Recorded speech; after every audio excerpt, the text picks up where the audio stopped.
Chapter 35, in which is shown the ruin of King Lusart and all that befell him in consequence of the rash promises he had made.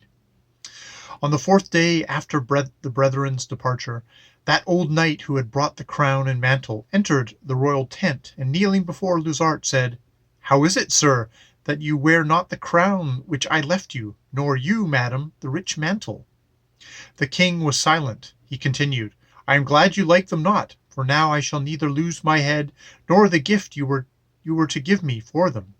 Let them therefore be restored to me forthwith, because I may not tarry here." When the king heard this he was troubled, and replied, "Knight, I can neither return the crown nor the mantle, for both are lost. It grieves me more for your sake, who stand in such need of them, than for my own, though I so highly valued them." "Wretched that I am," quoth the old knight, "I am dead, and by the worst death that ever a knight undeserved perished."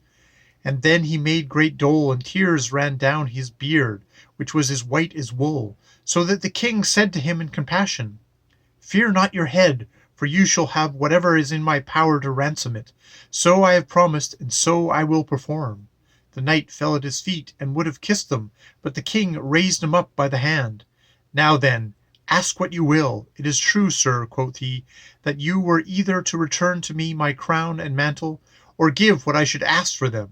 And God knows I intend not to ask what I now needs must, but if other things in the world might save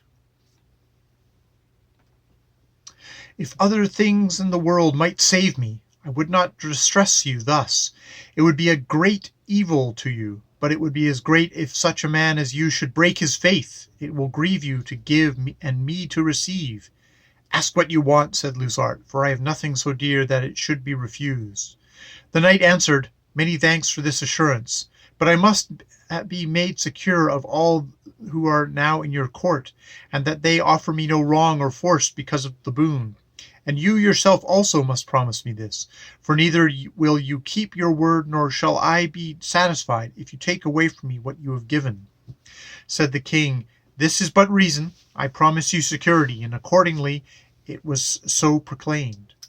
Then the old knight said, "Sir, I can only be preserved from death by the crows and mantle, or by the death of the crown and mantle, or by your daughter Oriana.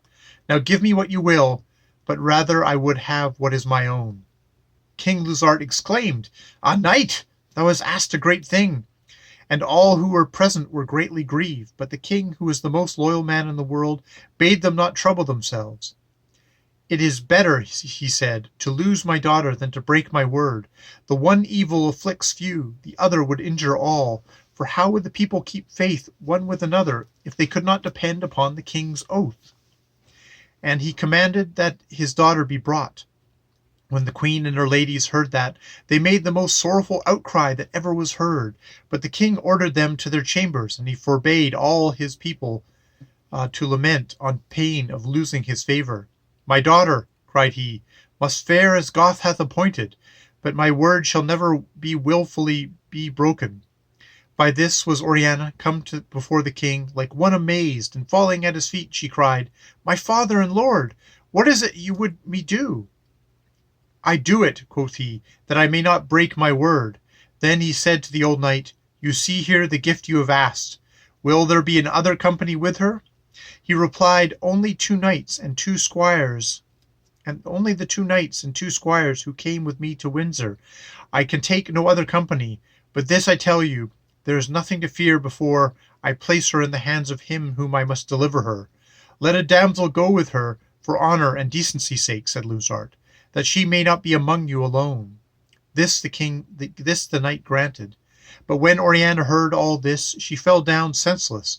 Yet did not that avail her, for he took her up in his arms, weeping, as if what he did were against his will, and gave her to an esquire who was mounted on a strong horse and a fast goer, to place her before him, and bade him hold her fast, for she was senseless. "God knows," quoth he, "there is none in the court who are more grieved for this than myself." The king had sent for the damsel of Denmark, and making her mount a palfrey, said to her, "Go with your lady, neither for good nor evil that may befall you, ever leave her, so long as you may continue with her." Ah, wretched that I am, quoth she, I never thought to take such a journey as this.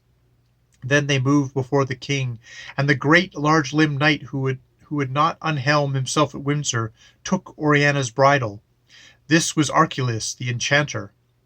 As they went out from the court, Oriana sighed as if her heart were breaking, and said to herself, Dear friend, in a woeful hour the boon was granted, for by it both you and I are dead.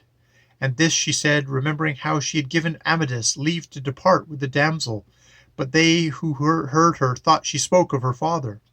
Presently they entered the forest with her, and rode on at great pace, till they left the road, and struck into a deep valley.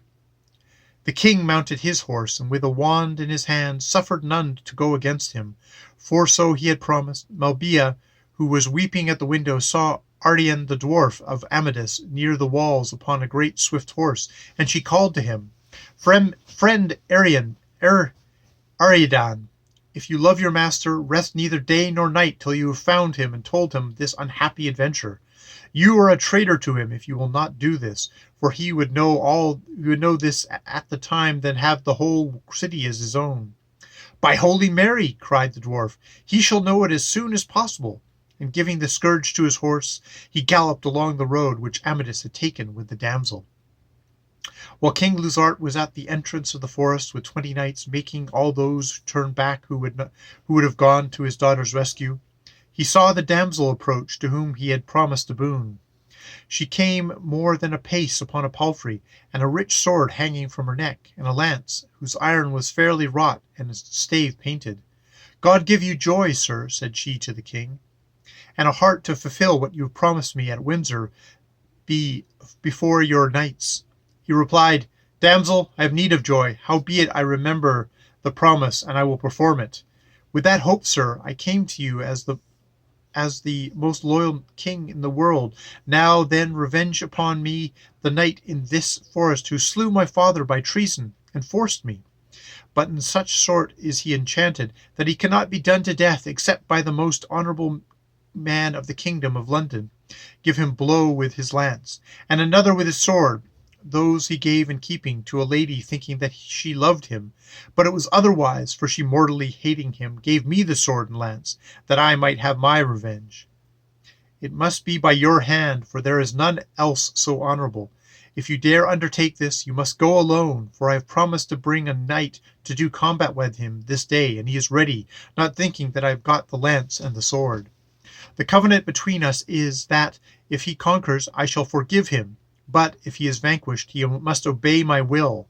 In God's name, quoth the king, let us go. He called for his arms, and mounted his good horse, and leaving his own sword, which was the best in the world, girded on that which the damsel gave him, he threw his shield around his neck. The damsel carried his helmet and the painted lance, and he went with her, having commanded that none should follow him.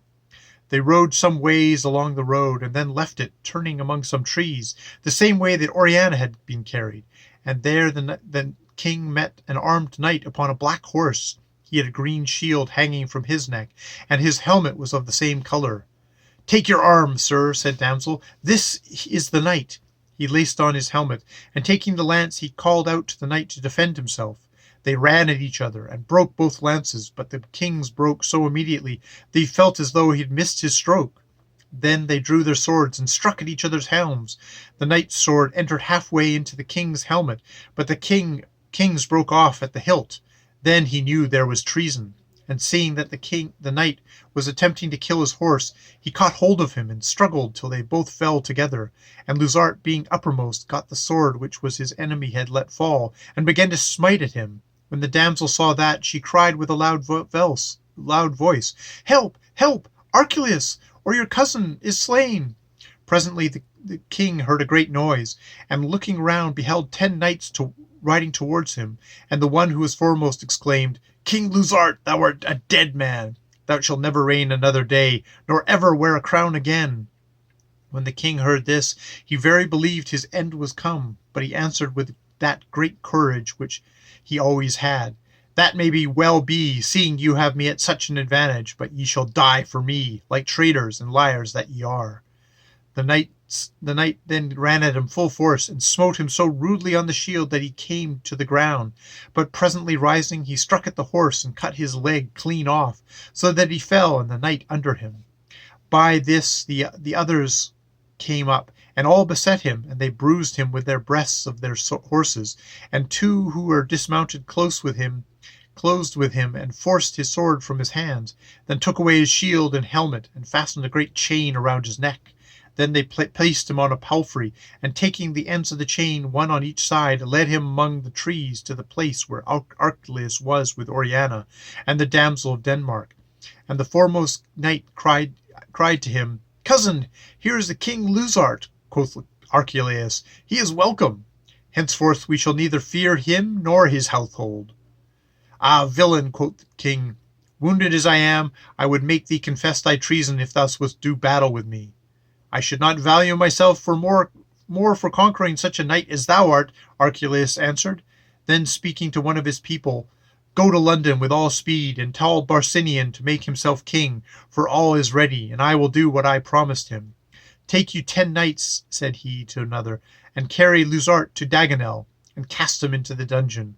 I will take Oriana with these 4 kings, and show her my books and things at Mount Adeline." This was one of the strongest castles in the world. So they divided company in this manner, whereby Archelaus showed that he thought himself equal to 5 knights.